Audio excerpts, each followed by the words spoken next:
On a interviewé Jacques, vous connaissez Jacques? Je vais te tutoyer. Ouais. Jacques Laurent, Ouais. directeur du tournoi, Ouais.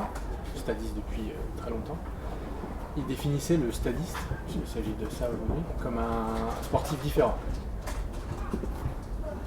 C'est aller plus loin, c'était un mode de vie, c'était être stadiste et de venir dans les lieux du Stade Français, notamment à la Faisanderie. C'est qu'on a un sportif qui voit le sport différemment. Pas que dans le résultat, mais dans la façon d'être. Est-ce que vous avez ressenti en étant stadiste?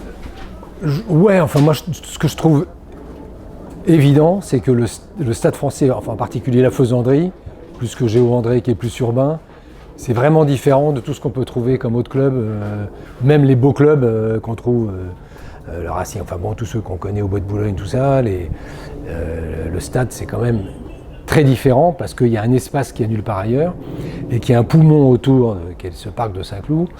Et que, alors moi j'habitais pendant les 15 ans où je fus stadiste, j'habitais à Saint-Cloud puis à Boulogne, donc j'étais tout près. Donc c'était en plus la proximité idéale. Mais c'est exceptionnel, quoi. Hiver comme été. Après, il n'y a pas de piscine l'hiver, mais enfin le poumon de verdure, donc déjà ça apaise, parce qu'il y a un rapport à la nature forcément si tu es stadiste, surtout si tu peux venir en semaine à la Faisanderie. Moi, il m'est arrivé de temps en temps de jouer l'hiver. On était 3 terrains occupés, à pouvoir jouer le temps que tu veux, avec un air pour Paris qui est quand même exceptionnellement pur. Donc je pense que c'est ça qui est différent. Après, dire que le stadiste, proprement dit, est différent, il est peut-être différent du Racing ou du country. Le country, c'est plus tchatch, club. Le stadiste, moi j'y suis venu longtemps, dont un moment avec ma fille qui était petite, ma femme. Les gens se connaissent, on se salue, mais c'est pas intrusif du tout. C'est pas le côté, on se tutoie, on se tape sur l'épaule.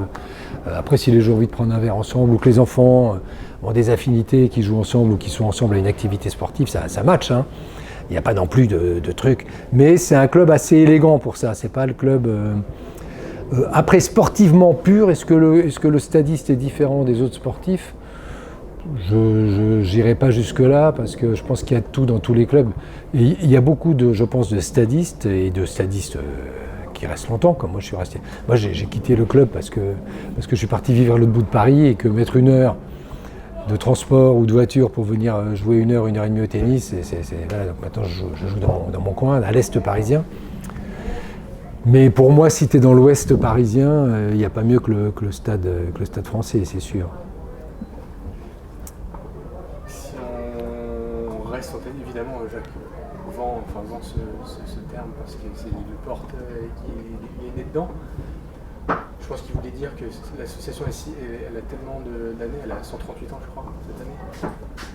C'est l'une des plus vieilles, si c'est pas la plus vieille. Paris, c'est certain, de France à vérifier. Donc il voulait dire qu'elle a eu le temps d'avoir des champions dans tous les sports. Ouais. Mais voilà, c'est un supplément à d'autres assos. On reste sur le tennis. Là aujourd'hui donc c'est l'Open. On y voit passer tous les grands noms qui sont sur l'affiche. Les futurs champions, ceux qu'on va voir à Roland-Garros dans 3 ou 5 ans. Certains, ouais, il y en a qui sont passés. Ceux qui sont passés sont là. C'est ça, incroyable. Ouais. Et Dimitrov, Rublev. C'est ça. Ça vous fait, si vous avez quelque chose à dire sur le tournoi, vous êtes là. Moi je trouve ça génial de les voir, sans savoir, quand tu commences à regarder un match, tu vois deux gamins qui sont souvent déjà aussi grands que moi, qui jouent super bien, et forcément tu peux dire quelque part que c'est peut-être le Tsitsipas de dans 3-4 ans, ou le Medvedev, et c'est doublement intéressant sous cet aspect-là, parce que c'est des gamins qui sont déjà dans une optique professionnelle. S'ils en sont là, l'accompagnement, souvent ils viennent de l'étranger, ils ont déjà des équipes, ils ont en tout cas des parents souvent très présents. C'est souvent les parents. Alors après, les parents, de temps en temps, ils font toute la carrière, hein. Il y a plein de grands tennismen pros qui sont dans les 10 premiers, qui sont encore coachés par leur famille, enfin même Nadal, hein, et ça reste en famille. Et donc c'est bien aussi d'avoir cet œil, pas de pronostiqueur, mais de se dire « Ah, mais lui quand même, c'est incroyable. Est-ce que je vais le revoir à Roland-Garros dans quelques années, quoi ?» On les fait passer à votre place. Il y en a 2-3, notamment les étrangers, qui sont avec leur coach, qui ont un investissement peut-être un peu différent des Français qui sont peut-être à Paris. on le sent dans l'échange, ils sont déjà formatés, ils sont à 40 000 followers sur leur compte, Ouais. tennis, ils s'entraînent 6 fois par semaine. Ah ouais. C'est, Ils sont déjà pros, quoi. C'est des jeunes pros. Ils vivent peut-être pas encore de leur boulot, mais ils sont déjà dans le sillon professionnel. C'est-à-dire que sauf si d'un seul coup ils se dégoûtent ou s'ils se blessent, ils seront pros dans quelques années. Après, jusqu'où ils iront, ça c'est la grande incertitude de tous les sports, et du tennis en particulier. ouais. Mais malgré tout, on arrive déjà à voir une différence alors que c'est que 13 ans. Entre un 13 ans là et un... Donc il y a ce double aspect, je trouve, à cet Open, c'est qu'il y a l'aspect tennistique pur, c'est qu'il joue déjà super bien. Enfin, moi, le plus mauvais de là, il me met une tôle, hein, ça c'est clair, malgré ses 12 ou 13 ans. Mais en plus, il y a ce petit côté, genre, est-ce qu'on le reverra, ou on la reverra d'ailleurs, parce que aussi, c'est mixte. Et est-ce qu'on la reverra ou on le reverra dans quelques années à Wimbledon, dans un grand chelem, quoi, pourquoi pas. C'est un Open. C'est ça. C'est vrai. Bon, parlons de toi. Donc, tu vas venir jouer ce soir avec on appelle ça les VIP. Hein. Ouais. C'est le bar des VIP. C'est ça, c'est ça. Et si on peut te connaître un petit peu, ce que tu fais, puis parler de ton livre qui apparemment est sorti. Ouais, ben moi je suis comédien hein, principalement, c'est mon cœur c'est mon vrai métier, mais j'ai toujours fait d'autres trucs. D'abord, quand on est comédien, on est intermittent, on a toujours des périodes où c'est un peu calme, ou alors si t'es pas au théâtre l'hiver, il y a moins de tournage. Et moi je suis assez hyperactif, j'ai toujours besoin d'avoir des projets et des trucs. Donc ça fait longtemps que je me suis mis à l'écriture, mais pour le théâtre ou pour le cinéma. J'ai écrit des pièces, j'ai adapté des pièces, j'ai écrit des scénarios. Certains ont été tournés, les pièces ont été jouées ou pas. Enfin bon, globalement, j'avais cette habitude d'écrire. Et une éditrice qui connaissait mon travail pour le théâtre m'a proposé d'écrire un premier roman. Et ça a traîné beaucoup parce que je tournais, c'était il y a 2-3 ans, je tournais beaucoup et j'avais pas encore ma technique d'écriture de roman qui est très différente de l'écriture pour le théâtre. Donc ça ramait un peu et le confinement a fait que toute cette matière que j'avais accumulée pendant 2 ans et qui prenait pas corps, ben d'un seul coup ça a germé et le roman, j'ai pu terminer le roman grâce au premier confinement. Il s'appelle La malédiction de l'escargot, mais malheureusement sa malédiction c'est qu'il est sorti le 6 novembre au début du 2e confinement où il avait été décrété que les librairies étaient des commerces non essentiels.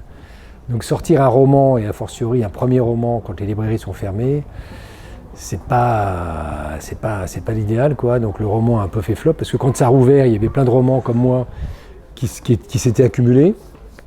Et en plus, il y avait les prix littéraires, dont un excellent Goncourt cette année, l'Anomalie. Donc le bouquin n'a pas eu une vie phénoménale. Mais il a plu à des gens, à pas mal de gens assez importants dans le milieu de la littérature. Et donc je suis invité à beaucoup de salons en ce moment. Et c'est pareil, les salons qui étaient prévus, ils ont été retardés. Donc il y a une petite accumulation de salons. Je ne pense pas que ça va lui redonner une vraie vie comme un roman parce qu'un roman, faut que tu peux le trouver longtemps dans les librairies ou le commander, mais l'intérêt des médias sur la littérature, c'est comme un film. Le film, s'il ne marche pas au début, il y a peu de chances qu'il marche plus tard. Et un roman, c'est un peu pareil. Mais en tout cas, là, je suis en train d'écrire le second, donc c'est une nouvelle corde que je rajoute à mon arc. Mais bon, mon activité principale, ça reste comédien, théâtre. Alors le théâtre, ça a beaucoup dégusté aussi hein, avec l'épidémie. Et le cinéma a bien repris, cinéma et tournage télé, ça a bien repris. Donc là, j'ai un peu tourné. Mais voilà, c'est aussi pour ça, je fais un peu. J'aime bien varier les activités, quoi. Okay. Et toujours sportif? Ouais, alors moins parce que je commence à prendre de l'âge, donc il faut que je ménage un peu là. C'est surtout le genou droit qui me pose des problèmes. Mais je cours plus, alors que je courais beaucoup. Souvent, quand je venais ici, je posais la voiture ou la moto, j'allais courir, me chauffer dans les allées. Là. C'est magnifique, pendant 20 minutes. Et ensuite, tennis. Là, et après, ce petit sauna. Là, la journée, elle est faite. Et donc, non, je ne cours plus parce que le genou n'est pas d'accord. Et le tennis, il est d'accord, mais faut que je récupère après, quoi. 2-3 jours. Je ne peux plus jouer. Avant, quand je pouvais, je jouais presque tous les jours. Donc voilà, mais tant que je peux jouer, j'ai essayé de me coller. C'est à Courson, le golf du Stade Français, je crois. Oui. J'avais été de temps en temps taper des balles parce que je me disais, bon, il faut préparer l'après. Et puis vraiment, le golf, ça ne me parle pas du tout. Donc j'ai pas été happé par le golf. Donc le jour où je pourrais plus jouer au tennis, qu'est-ce qui me restera? La pétanque. Je vais m'inscrire à la section pétanque du Stade Français. Ou non, la natation. La natation, c'est possible. Ou le vélo. Mais tant que je peux jouer au tennis, moi, c'est un sport. Pour moi, c'est le sport que j'ai le plus pratiqué, où j'ai été le moins mauvais, disons, parce que j'ai jamais atteint des niveaux incroyables. Hein. J'ai toujours été amateur, mais j'ai fait quelques tournois comme ça. Et puis je trouve que c'est un sport complet. Il y a tout, le physique, le mental. Alors, il y a ça dans d'autres sports, hein, mais et puis le fait d'être seul, quand même, c'est vraiment. C'est dur. Et puis c'est à des moments, c'est jouissif. Tu peux libérer beaucoup d'agressivité. Et c'est pas un sport de contact. Tu touches jamais l'adversaire. Tu lui envoies des parpaings. Et puis tu as des retournements de situation qu'on voit aussi comme en spectateur, quoi. C'est surréaliste quand tu vois un mec qui plie le match, le premier set à 6-0, 6-1, et puis qui d'un seul coup va se prendre le même score, mais en perdant dans le deuxième. Enfin, c'est un sport.